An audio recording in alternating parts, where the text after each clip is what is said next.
Guanabara Bay is a huge area of water. It's the second biggest bay in Brazil. It covers over 412 square kilometers. The famous city of Rio de Janeiro sits on its shores. Other important cities are also nearby. These include Duque de Caxias, Niterói, and São Gonçalo. Guanabara Bay has a long and interesting history. Its name comes from the native Tupi language. It means something like bay similar to the sea. The bay is really big and deep. It's 31 kilometers long and 28 kilometers wide. The entrance to the bay is only 1.5 kilometers wide. Guanabara Bay isn't just a big pool of water, it's always busy with activity. It's an important waterway for ships and businesses. Two big airports are located on its shores. These are Galeão International Airport and Santos Dumont Airport. The port of Rio de Janeiro is also on the bay. It's one of the busiest ports in South America. The bay is beautiful. Lush green mountains surround it. The famous Sugarloaf Mountain looks over the bay. There are over 130 islands in the bay. Each island is special and different. Guanabara Bay is a real treasure for Brazil. In the year 1502, some Portuguese explorers sailed into the bay. Gaspar de Lemos and Gonçalo Coelho were their leaders. They were amazed by how beautiful it was. They named it Rio de Janeiro, which means January's river. They chose this name because they arrived on January 1st. Later, people started saying Rio instead of Ria. Rio also means river. The name stuck, and the city that grew up around the bay was also called Rio de Janeiro. That's how Rio de Janeiro got its name. Before the Portuguese arrived, people already lived around the bay. Native tribes called this area home. The Tamoio and Tupiniquim were the main tribes. They lived peacefully with nature. They fished in the bay, which was full of fish. The bay is in a very good spot, and other European countries noticed this. France especially thought it was a good place. They tried to start a colony there in the 16th century. In 1555, French Huguenots led by Nicolas Durand de Villegagnon came to the bay. They thought it was a safe place. They started a colony on one of the islands. They called it France Antarctique. They built a fort to protect their colony. Fort Coligny, as it was called, showed that France wanted to control the area. But Portugal wanted to keep control of the bay.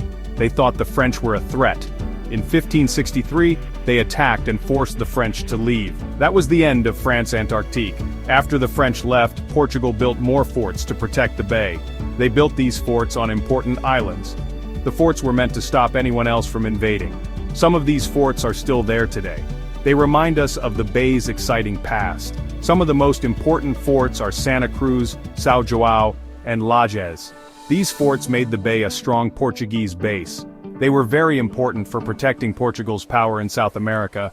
The islands in the bay were used for something else too. They became home to Navy bases. Section 4. Islands of Significance.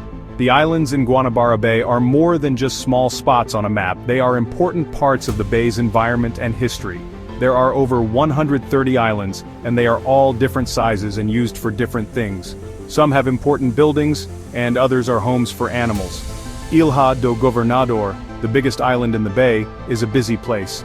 It has Galeão International Airport and bridges connected to the mainland. Another important island is Ilha de Paqueta.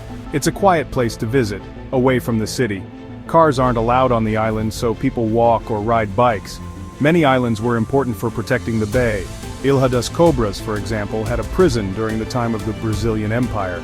Ilha Fiscal, which has a fancy palace, was once a customs house. These islands show us the bay's interesting history. Today, many of these islands are used for different things. Some have navy storehouses, hospitals, and dry docks. Others store oil or are used for research. The islands of Guanabara Bay show how clever people are. They show how people have used and changed the bay's special geography. Guanabara Bay has a big problem: pollution. Many years of factories and houses being built have caused damage. Sewage, trash, and industrial waste have made the bay's water dirty. The bay's mangrove forests, which are important for sea creatures, have been hurt badly. Dirty water has damaged these sensitive areas. Oil spills have made the problem even worse. There have been several big oil spills in the bay, and each one has caused a lot of damage. The damage to Guanabara Bay shows us how human actions can be harmful. People are trying to clean the bay, but it's a hard job.